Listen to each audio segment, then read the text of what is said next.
And now we can leave the town. Passing the outlying huts, you feel strangely uneasy. Hissings from within and sly faces disappearing from doorways make you feel decidedly unwelcome. Then, at the edge of town, you pass a large boulder, and at once two rough-cut villagers spring out, swords drawn. Bandits. 2 against 1, the first declares. You're lost, calls the other. So hand over your things, come on. I could reason with them, or I could beat them up.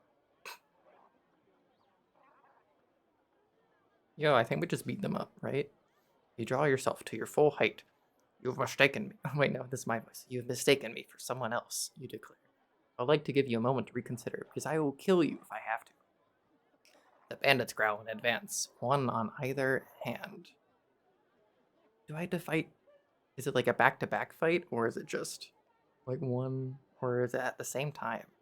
But I don't know, we get to fight, and fighting's fun. Yeah, our spirit guide just keeps changing so much. Yo, let's fight. We don't need to cast a spell. First bandit closes on you, cackling and grinning. Time to put this creature in its place. Well, I mean, they're the ones attacking me. They think I'm weak, so they're gonna go full out. Or they're gonna go partially out. Should have made things easier for yourself. Bandit goads and launches forward with the sword. You make a good defense. You're safe. Well, they did 3.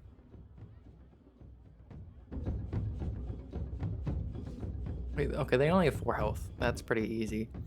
Enough of this. You aim a savage blow at his heart. His own stance is defensive. He turns most of the force of the blow. Bandit raises his sword, ready to protect himself. Ah, loser. You cut the imbecile no slack. Hurrying forward quickly, you aim to let his blood. He raises his sword at the last moment to deflect the blow. The bandit stops and coughs blood onto the earth. Bandit narrows his eyes in readiness. Yeet.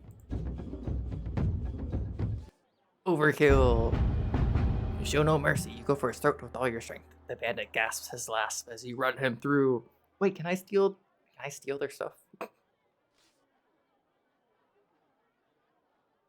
Oh, I could chase this dude. Do I chase him? Do I be mean? I mean, these are bandits, right? If I don't stop them, who will? You immediately give chase. He will not get away so easily after trying to rob you. After a few minutes of scrambling between rocks, you have him cornered. You draw your sword and grin maliciously. He's ready to fight. We're gonna defend. Oh, he went all out. Now he's dead. The death of his friend seems to send the second bandit flying into a rage. He starts to scream wildly as he hurtles forward. You gather your wits and drop a defensive crouch. You adjust your grip and square your shoulders. He shifts the grip on his sword. We're gonna... not good. Wait, he just did all... I didn't know he'd have that much stamina left. Stabs up violently. The impact is enough to send you reeling. He steps back. Oof. He looks down at his friend's body and he sees the moment to strike. Reaching down, he tosses a handful of dust into his eyes. Cut him as he staggers. He thinks better of his own attack and defense instead. He shifts away quickly. We're gonna do this again. I think we're gonna go all out on our last attack. You keep with the pressure, grabbing a nearby branch. Don't we have a sword? Why are we using a branch? And he reels as he lash out with your blade. He tries to cut you, but you have the momentum. The bandit can barely find his balance. He turns his little sword sideways, trying to remember how he was schooled. Well, about to get schooled by me. You batter at his blade and swing it with expert precision, all your strength. Your strike is more than the bandit can take. He falls to the ground, quite dead. Yeah, we'll just take it. Fight is over. You clean your weapon and regain breath. I mean, I don't know. Might as well search the bodies. It's D&D after all. Search the bandit's pockets, find nothing, not even a single gold piece. Their clothing is ragged and rough, worse than animals. You leave their bodies for the beasts to pick, clean, and set off again.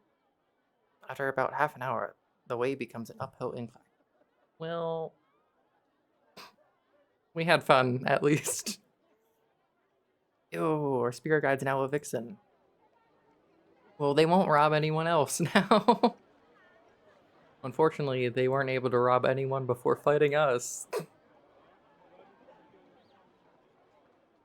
Leaving Cantopani behind marks the true start of the wilderness. Beyond that tiny outpost, there are scattered homesteads in Kare, a thriving city port, but all are touched by cruelty, isolation, and fear.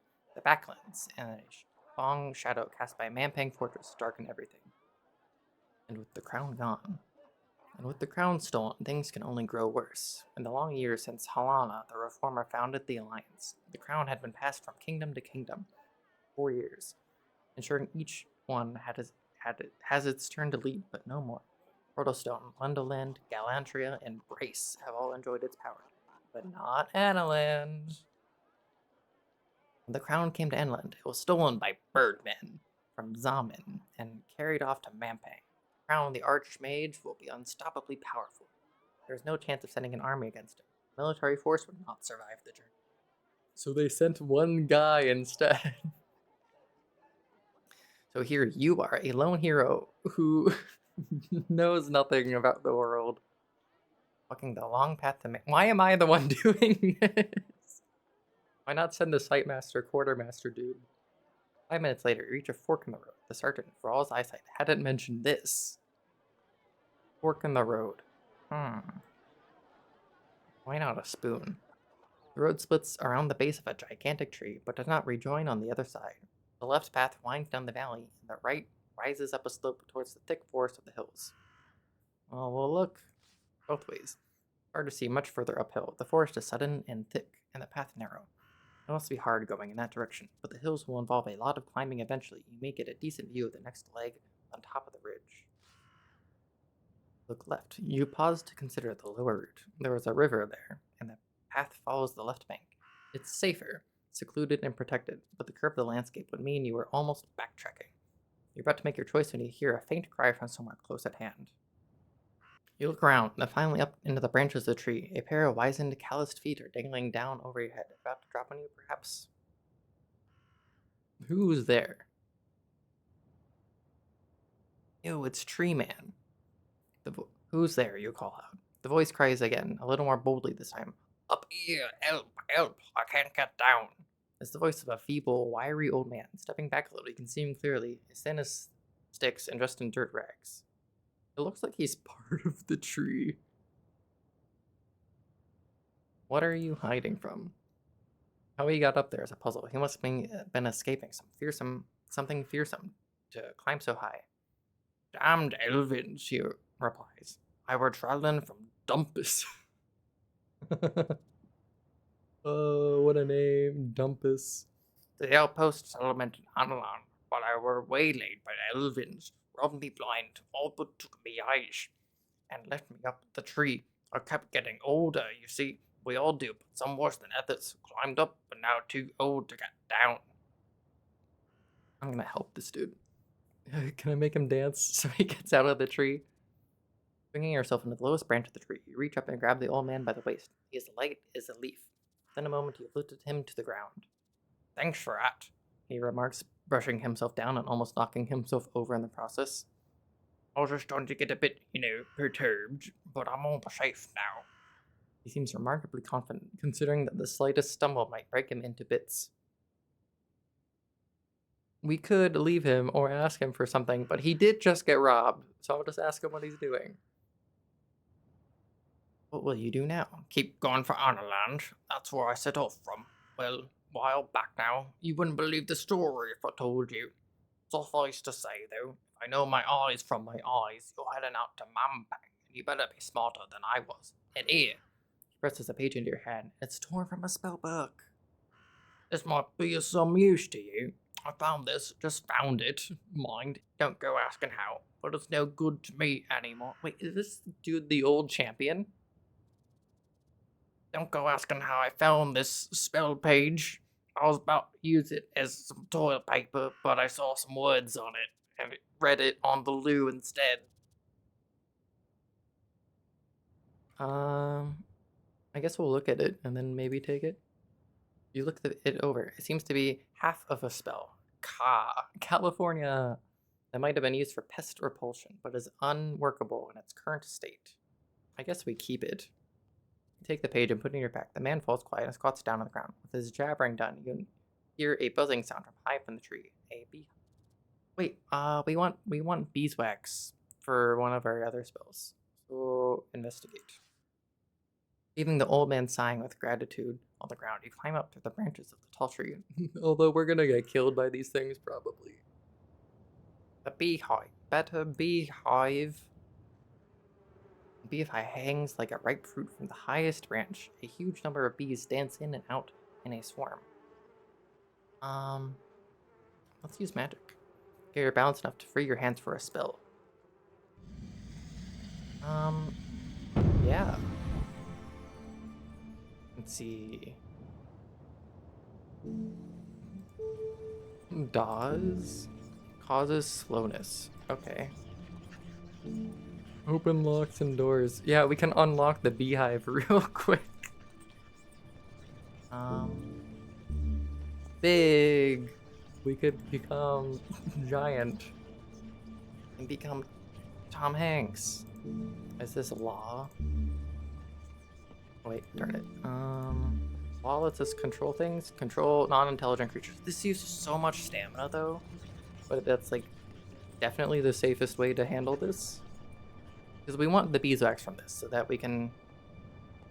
What can we zap? I feel like this is definitely the worst thing to do. Zen. Jewel-studded medallion. Wait, is this telling us that we could have gotten a jewel-studded medallion by this point of the game? Cover in air.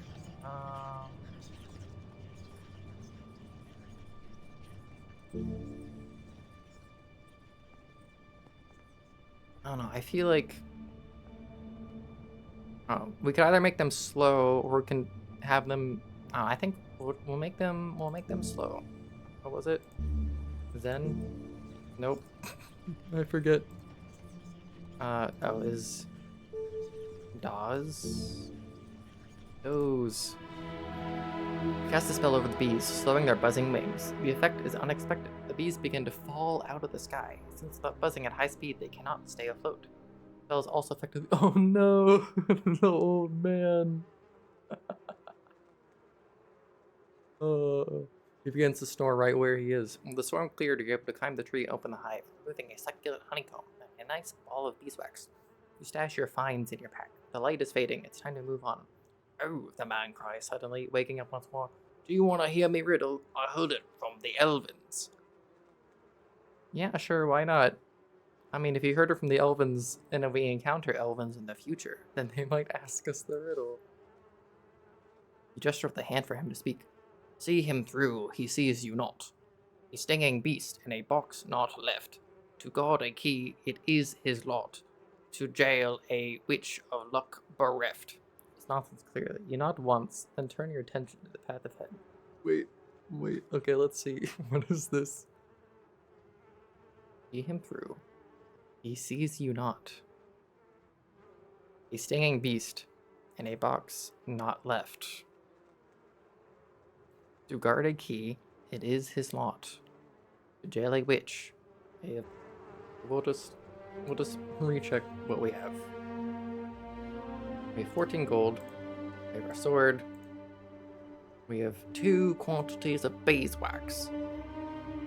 We have this age. We have California. We have Blimberry. We have teeth. We have 5 stamina. Oof. So does CA appear in the book? No, it doesn't. Where's the thing that required beeswax? This one. Rizzed. Before the spell, beeswax is required. By rubbing the wax on any bladed weapon and casting the spell, the blade will become razor sharp and do at least double its normal damage. Nice, we can rizz up our blade and deal double damage. Okay, that's kind of sick. I don't know if that's only useful for combat or if it can be useful externally. Oh, we got another ration of food, which is a honeycomb. That's cool. Okay. Definitely useful. We could go right or left. Oof. And yeah, it's almost nighttime. We could go to Daddy. um, go to the mines. Go to the Simpsons River.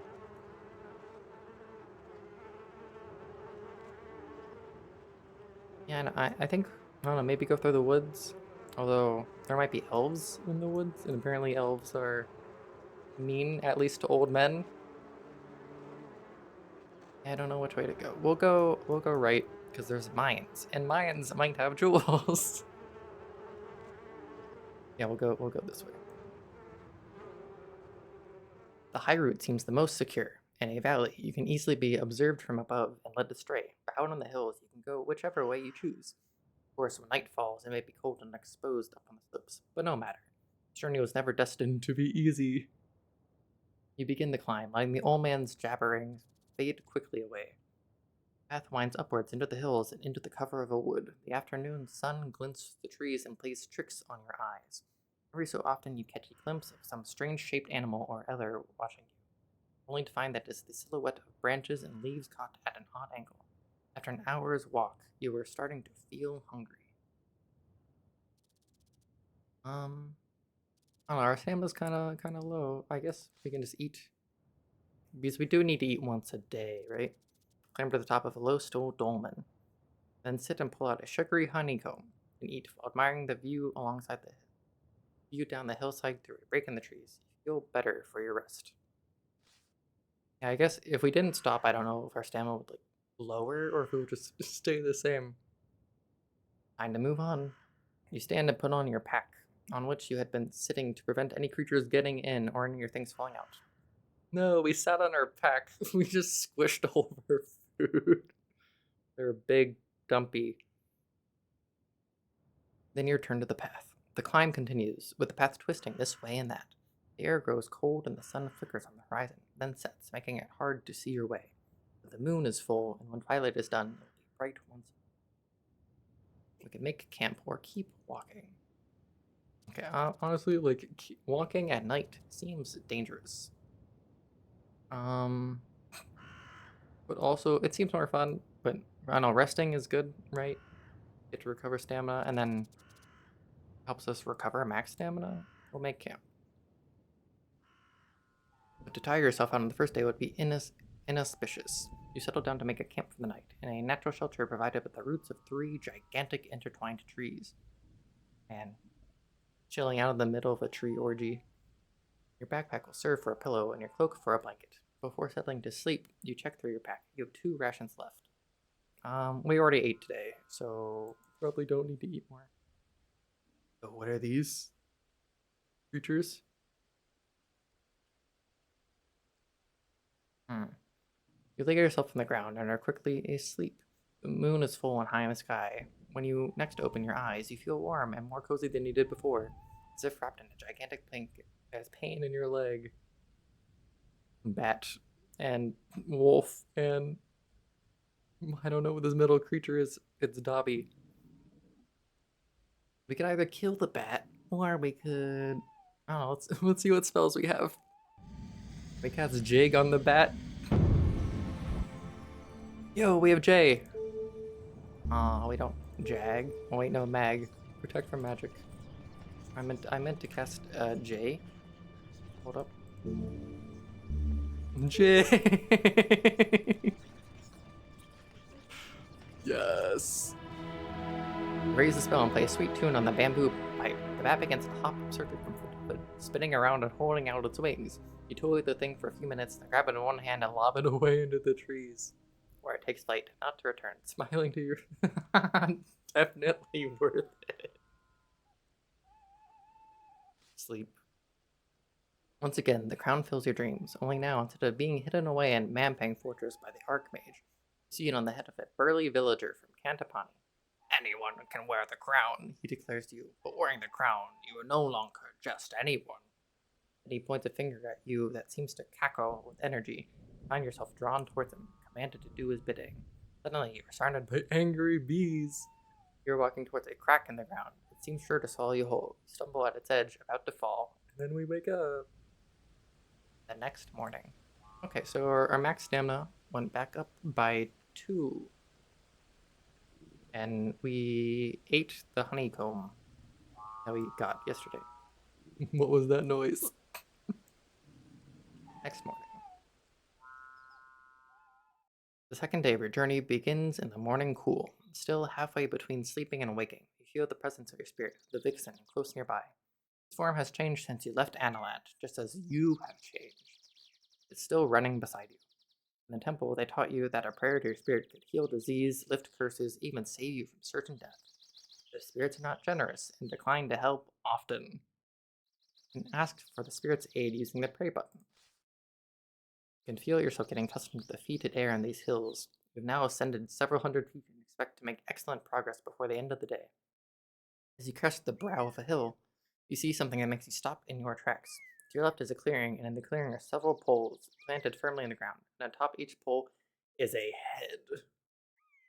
Yeah, let's just keep. We'll check it out. The heads are of all kinds and ages. Some are recently fixed, while others have decayed, and some are nothing but skulls and hair. There are human heads, goblin heads. Can we get their teeth? And one or two heads of creatures you do not recognize, all have sewn up eyes and mouths. A large X painted on the rock nearby is obviously intended as a warning not to venture any further. X marks the spot. But ahead the road forks left and right, and you cannot be sure which path you are warned not to take. The right-hand path continues to climb. The left-hand path winds down the side of the hill.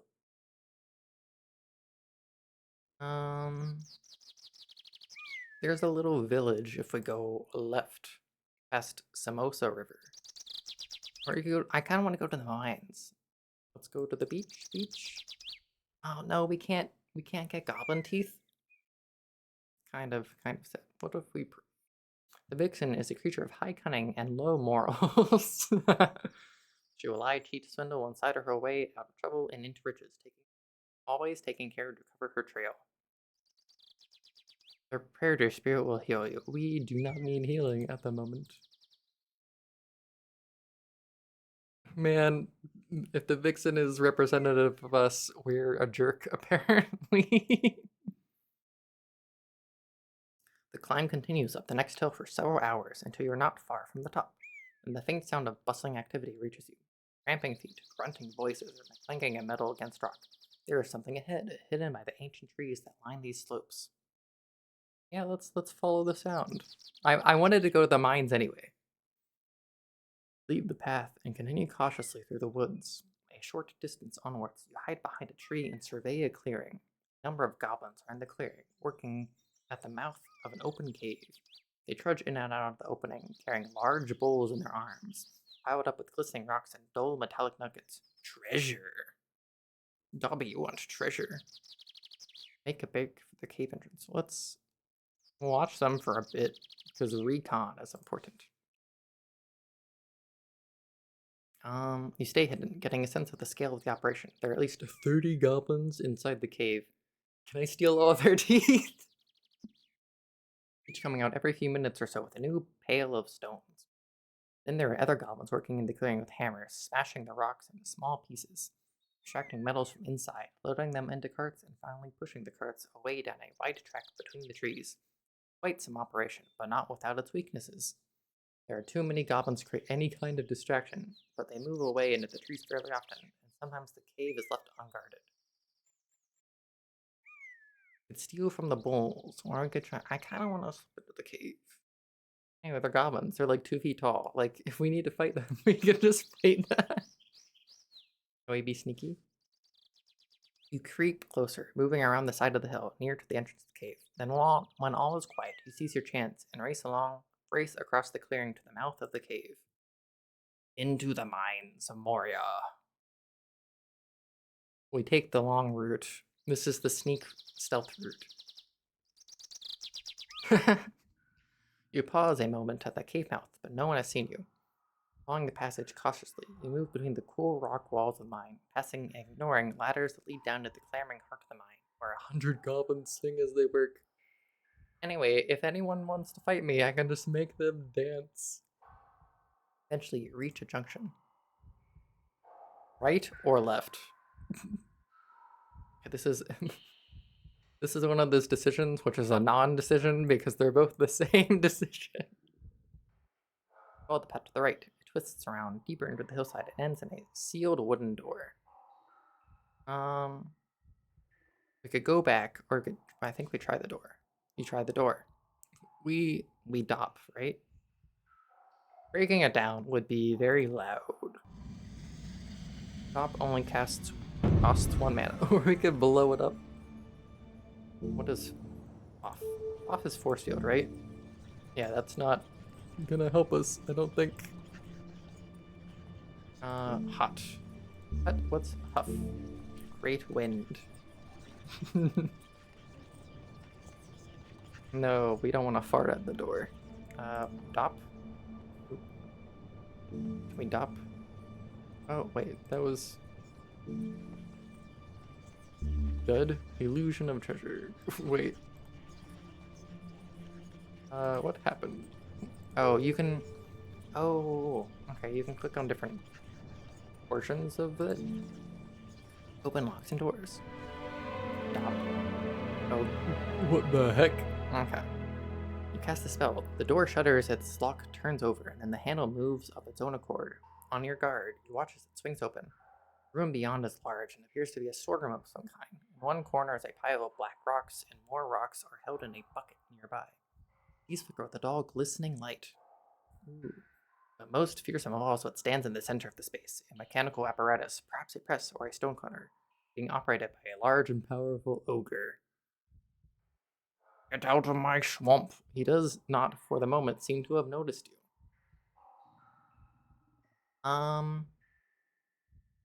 At a minimum, we want to get whatever we can from this place. So let's just watch him first. Certain he has not noticed your sudden arrival in the room. You stay in the shadow and watch as the ogre goes about his task, dropping stones from the black pile into one end of the machine, turning a heavy handle, crunching the rock. Something is coming out the other side. You see what you'd have to approach him, as he is between you and the outlet of the machine. No, he's operating one of those like penny press machines that you find at like gas stations along like the interstate. He's like he's a rest stop penny press attendant. We approach the ogre. Boldly, you step out of the doorway and into the pool of candlelight that fills the room. The ogre stops working immediately, turns to face you, growling incomprehensibly like the slug he is. You will not be able to reason with him. We could fight, or we could make him dance. Jig, jig, jig. No, there's no D? There's no J? No! Wait, K. K is available. We can't do anything with it. Dim? Cause stupidity. Okay, isn't this guy already stupid? What's that gonna do? No offense, ogre. Rock? Turn to stone. We do not have stone dust. Wait, can't we just find stone dust? We're in a mine. We're literally in a place littered with stone dust. Because... Walk. Great shield. Whap. Sorry. That better not be a spell. I don't know. I guess we can try dim. Make him even dumber.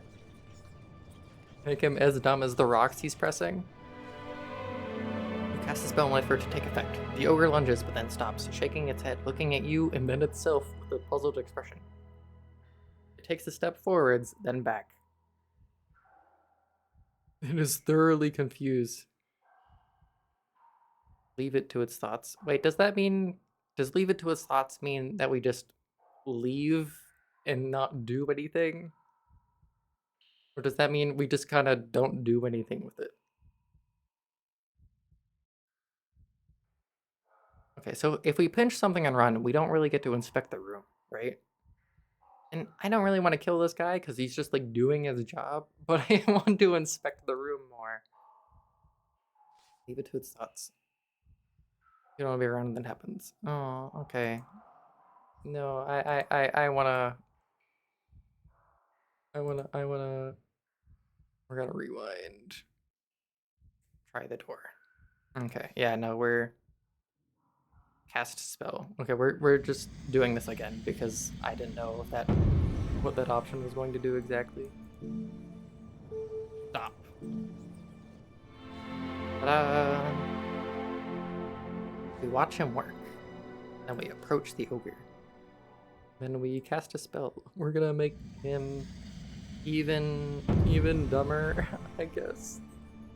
Oh, I'm so sorry. I'm so sorry, ogre. Went from 70 IQ to 50 IQ. That should even the odds a little. This dude has like no stamina.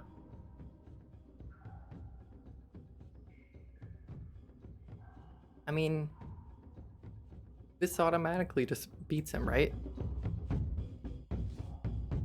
The ogre stomps towards you, stumbling and shuffling, but still huge and fearsome. It swings up its hammer, almost throwing it at you. You try to seize the advantage with a deep lunge for the creature's throat.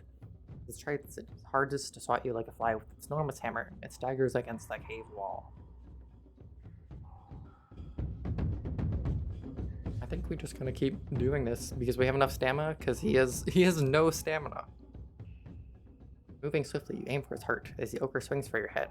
The ogre stumbles, crashing to the machine. He's raging against the machine. I didn't know he'd have that much stamina. Oh, whoops. It sniffs the air. It's a dumb creature and cannot understand what's happening to it. Oh, that's so sad. You lunge for it. It's moving efficiently. You thrust for its chest, then you swing again, and the sword cleaves into the ogre's side. He gurgles unhappily as he slumps to the floor. Okay, we're gonna try again. I don't want to lose any stamina. Oh, no, he defended. That's illegal. Illegal move.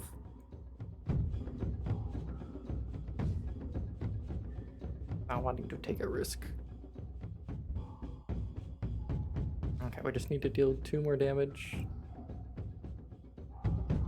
Okay, we're good. We're good. No stamina lost. Flawless fighting. Every stamina point matters. With the ogre... Aww. I killed him. We could try out the machine, or we could search at the table, in case the table has instructions. Look through the heaps of rocks on the table to see if any catch your eye, but they all seem fairly ordinary. Now we search the corners of the room. Moving to corners of the room, you do a careful sweep. After a few minutes, you come across something soot-covered but solid. Wiping it with your tunic, you find it is a large gem, an emerald about the size of your fist. It would be good for trade around the value of 10 gold pieces. Yo, we got an emerald. Place it carefully into your bag, and then we're gonna try out the machine. Going over to the big machine, we rage against it. You try cranking the handle to see what happens, but you simply do not have the strength to make it move. Following the tubes and chutes of the machine, you discover a second large gem, which you take. Search the room thoroughly now. It's time to be going before someone comes to find the ogre. Aww. Head back out into the fort. The sunlight outside is very tempting. Nice. This is awesome. Got 2 emeralds. Insane. Okay, as long as they don't get stolen from us. Now we could leave. We could leave, or we could explore.